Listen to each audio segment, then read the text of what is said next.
Vamos ver os próximos adversários do Bahia? Bora lá. Bahia vai ter uma sequência aí contra adversários diretos, tá? Vamos colocar aqui no telão para a galera ver, ó. Porque no próximo jogo já tem logo o Vasco, né? Que vinha de 3 jogos de invencibilidade, acabou perdendo para o Palmeiras por 1-0 no jogo passado. A Juliana já falou, né? Não foi uma derrota justa.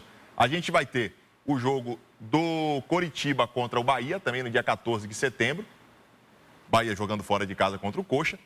Outro time que briga contra rebaixamento. E depois tem Bahia e Santos, tá?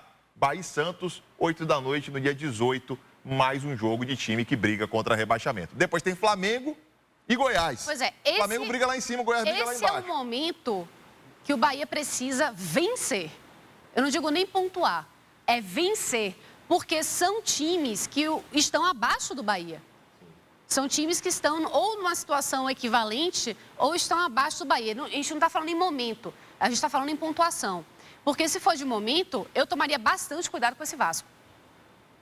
Porque o Vasco consegue mostrar um futebol, às vezes, mais brigado do que o do Bahia.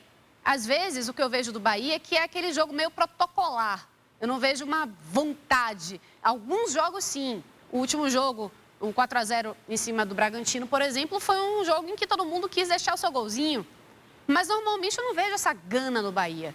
Então, precisa tomar cuidado com esse Vasco, precisa tomar cuidado com o Santos também, porque esses times que estão muito embaixo também soam esse sinal de alerta, porque vão para o desespero.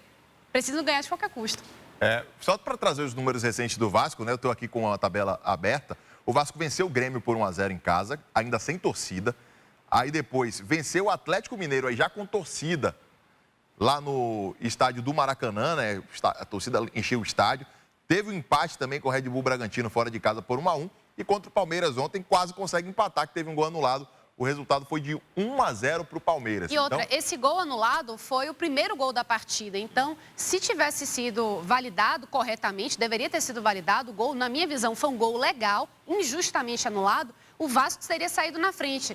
E aí, poderia mudar a história do jogo completamente. A gente poderia estar falando de um outro resultado. Então... Pois é, o Vasco chega com moral, chega com um embalo, né, de um novo treinador e pode preocupar o Bahia. O Bahia tem que tomar cuidado aí. Já teve uma perda... Quer dizer, perdeu um dia já de treinamento por conta desse atraso no voo. Vamos ver o que o Renato Paiva vai fazer para o final de semana. Ainda pode perder o Cauli para essa partida, já a gente fala sobre isso.